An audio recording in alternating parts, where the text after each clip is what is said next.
Hello and welcome to this episode of The Unnoticed Entrepreneur. Today I'm delighted to have Jeremy Ryan Slate join me from New Zealand. And Jeremy is the CEO and founder of Command Your Own Brand. Jeremy, welcome to the show. Hey, thank you so much for having me, man. I'm stoked to be here and hanging out. Well, look, I am very, very honored because you are already a host of a massively successful podcast. You've had your own agency, you're writing a book. Tell us, how do you think entrepreneurs can get noticed, especially with podcasting as an opportunity for them? So to me, it really comes out around defining your message, knowing your public, and really differentiating. Because I think far too often people make this, and you've probably seen this with all the people you've spoken to, like they make the mistake of thinking that their public is everyone. And because of that, their message resounds with no one. So to me, whether it's a podcast, whether it's in an article or a TV placement, whatever it may be, it comes down to really defining who you help, really defining how you talk to them, and then really defining like what your brand story is, because I think far too often we just rely on these rote understandings of what people have of what we do, and we find that they know nothing about what we do. So you have to get the right people to know you, the right people to like you, and the right people to trust you. So, how do you think people can do that? Because you're absolutely right, defining who you really talk to is key. And once you've done that, Jeremy, then how do you help a client or a company to then communicate that value? So, for myself, I've been in the podcast space since 2015 when I started my own show. So, since 2016, we've been helping people to really get down their message, how they teach people, and really helping them find the right podcast. Because I think right now, podcasts are kind of the best vehicle to do that, because you get these long form conversations that you don't get in any other type of media, where you really get to know someone. And when you look at it historically, some of the biggest and most important messages have come in audio. And I think that's what we really have here. Whether it's Winston Churchill, we'll fight them in the land, in the air, in the sea. Or if you have, like December 7th, 1941, a day that will live in infamy of FDR, those messages have come through audio. And I think audio has an incredible way to really create that relationship and build that. And I think we're really benefiting from that in the podcast world right now. Well, you're absolutely right. And of course, the sound of a voice That was creates so probably much. the worst Churchill impression ever, by the way. It's fantastic, of course. And you're at university here in the UK. So, bona fide points for that accent. And you're absolutely right. So, audio is great. And I know that you also studied about influence in, I think, Roman times, Jeremy, didn't you? So, you Yes. understand about influence. Was there a quick takeaway from your dissertation on how the Roman emperors influenced people? It's interesting because when you look at it now, what we're seeing now is actually very similar to what we saw then, but how we're seeing it is different. Because what the Roman emperor did, and when I'm looking at Roman emperor, I'm looking at the very first one, which is Caesar Augustus, previously known as Octavian. And what he did is he actually looked at what his adopted father, Julius Caesar, did, and then what Pompey the Great did. Pompey the Great positioned himself with Alexander the Great. That's why he calls himself Pompey Magnus or Pompey the Great. And then you look at Julius Caesar positioned himself with the goddess Venus. So what they were doing was positioning themselves with people that are already perceived as divine. So that's how he was able to convince people he was divine. Now, if you look at that now in the model that we see, what people are doing is they're looking at people that are perceived as high level celebrities, right? So you're looking at Kardashians, you're looking at people that seem untouchable. And what people are trying to do is figure out how they can position themselves with people like that, because these people in some ways are modern version of the divine, people that are untouchable and that are seen in a certain way. So people are taking the exact same blueprint now. It's just, kind of how we view that has changed. Wow, so very interesting. So, sort of influence has really been going back to ancient times. But coming back to podcasting, Jeremy, you talked about audio and being such a good medium. Do you think this applies for businesses, business CEOs, or just in the consumer space? And is podcasting really just entertainment? So I think, frankly, it's one of the best ways to connect with the people that need to hear you, and it's the best way to, really get the message of a CEO out, right? Because if you look at other mediums, it's a CEO says something and it's a 1 minute clip, and then somebody else's opinion comes out on it. Or you look at it, the same thing happens in an article. What actually happens is a CEO can speak directly to the people that need to hear them, and it's a pretty incredible concept to look at that way. But I think at the same time, people have to have the right expectations when they come into the podcast world, because a lot of them have the wrong expectations. They think it's going to be something, they start it, they make a whole bunch of advertising money, and it becomes this additional, revenue stream for their brand. But what it actually is a way to position your company the right way by communicating to the right people and getting them to know you, like you, and trust you, because this is a huge education platform. And if you can be the one seen as educating your public, that's really what's going to help your brand to grow and really help people to trust you. So now when they're seeing a marketing message, it's a much easier decision because they already say, okay, I recognize that person. I've actually learned from that person. I'm ready to make a buying decision with this company. So that's, to me, when you see that as a brand, that's the best way to fit in. So are you seeing podcasting as part of, if you like, PR then, Jeremy, or as part of marketing? Where do you put the budget allocation? So it can be a little bit of both, but I think it really falls more into the PR world. And the reason I say that is because you can also see some direct response marketing, with the way people do calls to action and things on podcasts. But really, it's a public relations action. And when you're looking, so what is public relations? A public is the type of audience you need to have understand you.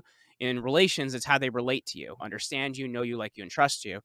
So what you're really getting people to do is take that first step to know who you are, like you, and trust you, and actually understand your brand so that number one, your marketing is going to work a little bit better, but it also creates pieces you can market, right? Because marketing can be paid and unpaid, but it's the action of actually promoting, where public relations is you're just reaching out to your public, you're communicating to them and getting them to know you, like you, and trust you. So let's just think then about the practicalities of podcasting, Jeremy. I mean, you have an agency that helps people to produce podcasts and also to be guests. Which one is best? Should a company, an entrepreneur have their own podcast or should they host? What's your view on that?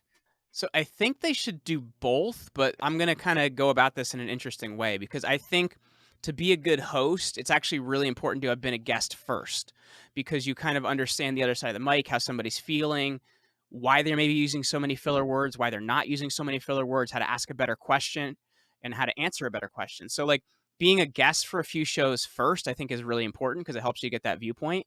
And then you can start your own show from there. But now here's the thing I will say to that: there's too many podcasts out there that are doing the exact same thing. So unless you can figure out how to really differentiate yourself from your competition and really show how you're different and kind of become an only one in a space, then it may be a good time to wait a little bit before you start a podcast because there's too many shows out there that are doing the exact same thing. So if you can figure out how to differentiate, after you've done some other shows, and then once you have a podcast, it's a good idea to go on some other podcasts to promote the show you already have. So it's a cyclical thing, if that makes sense. But to me, you want to have a podcast because you want to benefit off kind of, the brand positioning you can have by the people you interview. But at the same time, going on some other shows first also helps you to kind of understand the other side of the mic so you're a better host. And Jeremy, you're the host of a very successful podcast. Can you just tell us a little bit about that show and what do you think makes a really good, successful podcast? Because you talk about differentiation. Can you share with us, how have you differentiated your podcast and give a guide to people that are thinking about having a podcast but are unsure of how to make it unique? Well, the thing I'll say about that too is I think one of the issues people have when they start a podcast is they think the show that they start today has to be the show that they have a year from now or 5 years from now or whatever it may be. And you have to understand like the purpose of your show can change and grow and whatever it may be as you change and grow and whatever it may be. Like how I've communicated things have changed so much through all the conversations I've had. So I think that's kind of the one caveat you have to have there to the whole thing. But when you look at it, I think part of it comes down to, really just getting out there enough because I think when people start a show, they have this idea that they're just going to get found, but you really have to be willing to get it out there. When I started my podcast back in 2015, there were only 240,000 shows out there. There's about 3 million now, so there was a lot less, but I still took a lot of action to get it out there. I sent hundreds of emails asking people to subscribe. I was texting friends asking them to subscribe, grabbing people's phones, doing the same thing. So you have to be willing to take that action up front to get noticed. But the other part of it is really good content. Day one, was I a great host? No, absolutely not. I was not somebody that was used to talking in front of people or doing things like that. But the more conversations I had, the better I got at it. But at the same time, the caliber of the people you're speaking to is really important. So when I started, I made a list of the top 100 people I most admired and reached out to those people. I got a lot of no's, but I got enough yeses to kind of get me going. And you find that as you can kind of collect more of those names, it gets easier because of the social proof to grab more of those names. So to me, it's having good guests, continually working on your interviewing chops, but also taking enough action up front to actually get people to notice it. Okay, those are really good points there. And I also particularly like the point that it's dynamic, it's evolving, unlike a book where you've written it and finished it, put it away. People like put it on a pedestal, right? They're like, okay, this is the show title, this is how it is. And it's like, but if it's that way, it never has the ability to grow and mature. And if you look at some of your favorite artists, right?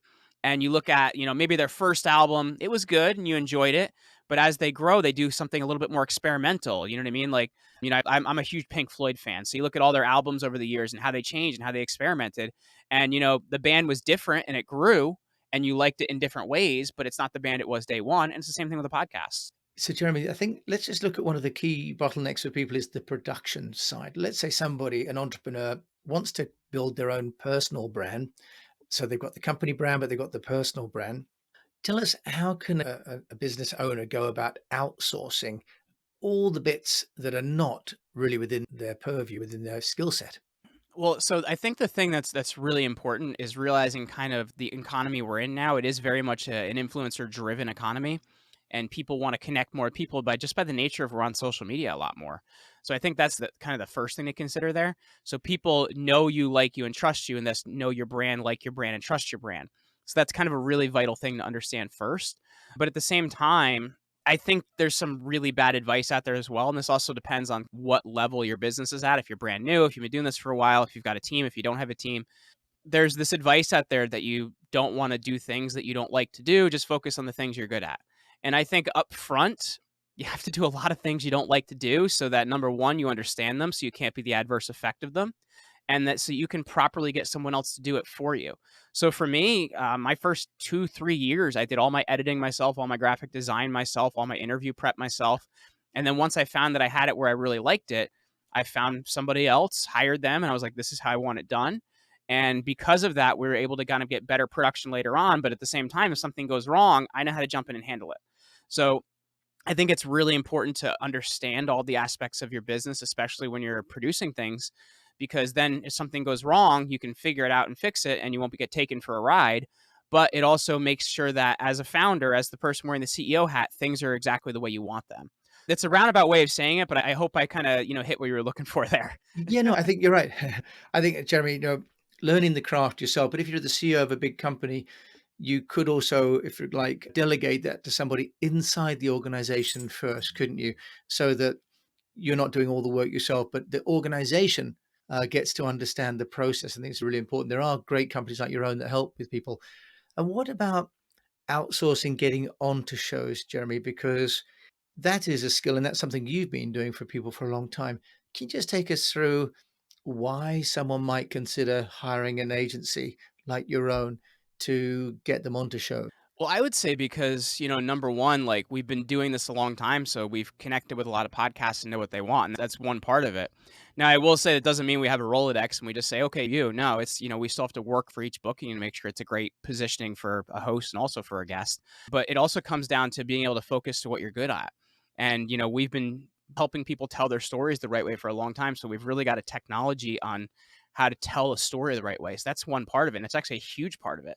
And that's even looking aside from podcasts. The other thing is we're able to really locate the right shows for you, which are actually going to help brand positioning. And then the bigger thing is running your calendar and all the prep and everything. Like you don't have to think with that. A lot of times you're running a company, you don't need to be doing all these other things. If there's somebody that's already kind of got the hat for it, then they should be doing it for you. And that's how we look at it. Okay, so really, in the same way that you put podcasting into the PR, if you like, grouping, some of the functionality of the agency is like a PR firm with getting an interview with a journalist, Mhm. but in this case, with a podcast host. Jeremy, you've got your podcast. You've been winning a number of accolades. I think it used to be under 30. You said now you've got sort of CIO, top podcast host, and so on. Plainly, you've been very successful at PR for yourself. What are some of the ways that you've been getting your own business noticed? Well, I'll be honest with you. I haven't had as much time to do this in the last few years, but one of the things I was doing early on when we didn't have budget, I didn't have a team and things like that, is I was actually writing for a ton of publications. I had figured out how to get myself in as contributorships. And early on, when you've got the time to write and you don't have the funds to do a lot of things, that was a really good way to get positioning. I've always went on other podcasts as a guest because it does just help people to, I've been in the podcast world, so it should just be something I'm doing. That's a big part of it as well. The other thing is really creating content around my personal brand because as we kind of mentioned earlier, brands have become much more personal and people trust your company because they know what a personal brand is. So for me, even I have a book coming out on June 21st called Unremarkable to Extraordinary. And that's been a big part of it because I'm looking at it, I'm like, well, I could write the podcast book, I could write the PR book, but it's like it's been done so many times. The thing that's actually going to transcend is writing something on really big concepts so that people know me more, like me more, trust me more, and by virtue of that, actually trust my company more. So to me, there's a lot of different ways you can go about it, but early on, if you've got the time, find some publications you can write for in your niche, because that is going to help you kind of get more established, and look at the podcasts you can go on.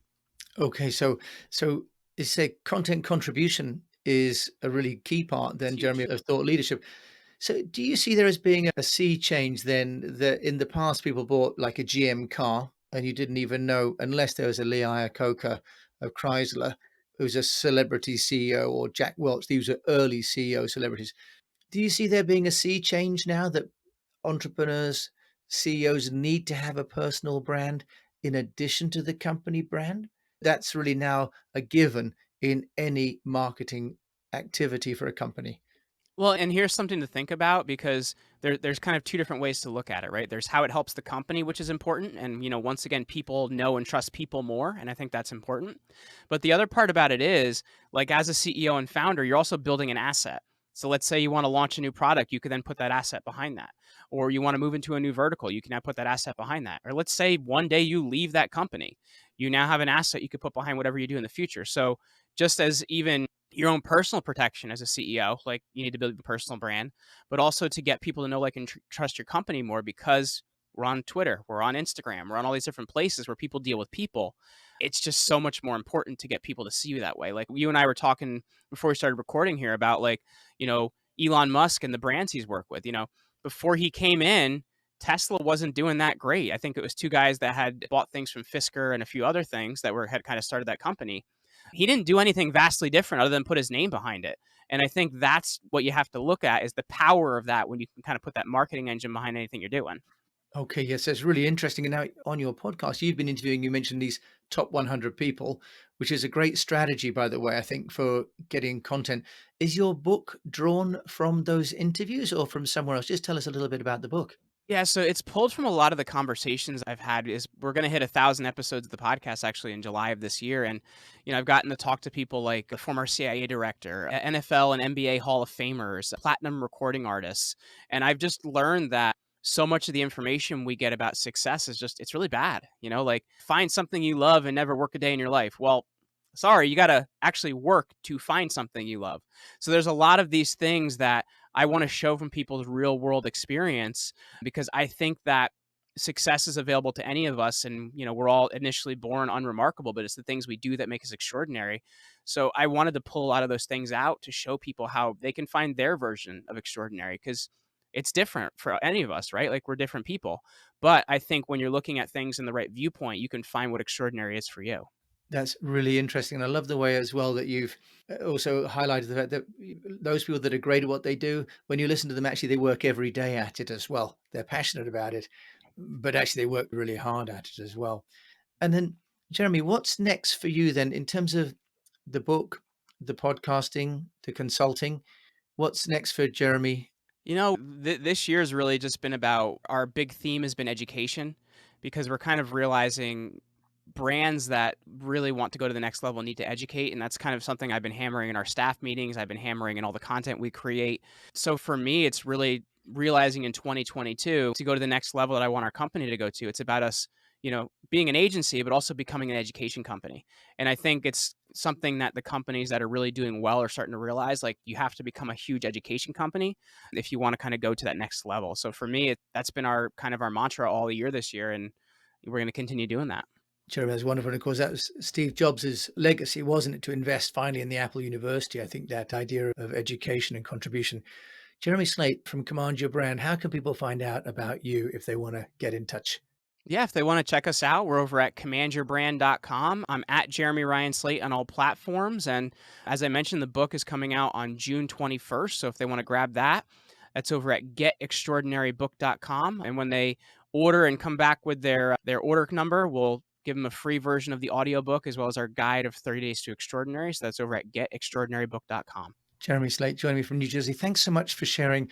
We've got a lot in 20 minutes. So I know you have so much more you could be sharing, but also put a link to you and to your podcast in the show notes. Thanks so much for joining me on the Unnoticed Entrepreneur. Hey, thanks so much for having me, man. I talk fast, so hopefully we fit a lot in. Let's hope no one tries to play it on 1.5 times speed, because then it'll be so quick. Thank you so much for joining me, Jim James, on this episode of The Unnoticed Entrepreneur with Jeremy Ryan Slate over there in New Jersey, America. Thank you so much for listening.